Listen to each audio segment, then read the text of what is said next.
আসসালামু আলাইকুম প্রিয় দর্শক, আমি এখন এসেছি এখানে একটা মরিচ চাষের জমিনে। দেখেন মরিচের বাম্পার ফলন হয়েছে, ওইদিকে মরিচ যথেষ্ট পরিমাণের মরিচ এসেছে এখানে। তাই আপনাদেরকে দেখাচ্ছি মরিচের বাম্পার ফলন হয়েছে, কৃষকের মুখে হাসি ফুটছে। কারণ কৃষক কাঁচা মরিচ বিক্রি করতে না পারলেও কিন্তু পাকা মরিচ বিক্রি করতে পারবে। মরিচ ফেলে দেওয়ার জিনিস নয়, পচার জিনিস নয়। কারণ মরিচ চাষ করলে মরিচে অনেক লাভ। আপনি 1 কেজি শুকনা মরিচ বিক্রি করতে পারতেছেন 400 থেকে 500 টাকা কিংবা 300 টাকা। আর 1 কেজি কাঁচা মরিচ বিক্রি করলে এখন বর্তমান বাজারে 15 থেকে 20 টাকা কিংবা 25 টাকা, এর বেশি নয়।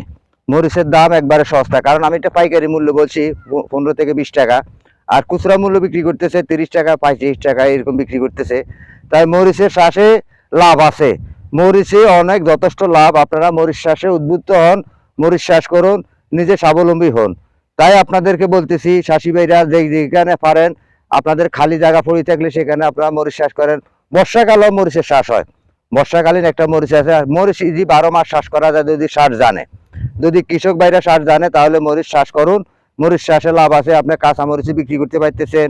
কারণ আমাদের এমনও একটা সময় গেছে আমরা সেখানে মরিচ আপনার প্রায় আপনার এই এই 700-800 টাকা খেয়েছি। কারণ তখন আমাদের চাষাবাদ হয় নাই, আমরা বাইরের থেকে মরিচ আনি খেতে হয়েছে।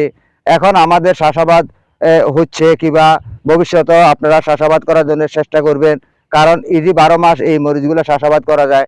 একটা মরিচ আছে সেটা বিজলি প্লাস 2020, আপনি যদি সেটা চাষাবাদ করেন তাহলে আপনি বর্ষাকালে আপনার বাড়ির উঠানে, বাড়ি পুকুর পাড়ে কিংবা যে কোনো আঙ্গিনাতে খালি জায়গাতে আপনারা চাষাবাদ করতে পারেন। সেই চাষাবাদের মাধ্যমে আপনার প্রতিটা সারাটা বছর আপনি সেখান থেকে মরিচ আর্নিং করতে পারবেন, মরিচ খাইতে পারবেন এবং কি বাজারজাত করতে পারবেন। সেই শুভকামনা জানিয়ে আমি আব্দুল মতিন এখান থেকে বিদায় নিচ্ছি। আসসালামু আলাইকুম।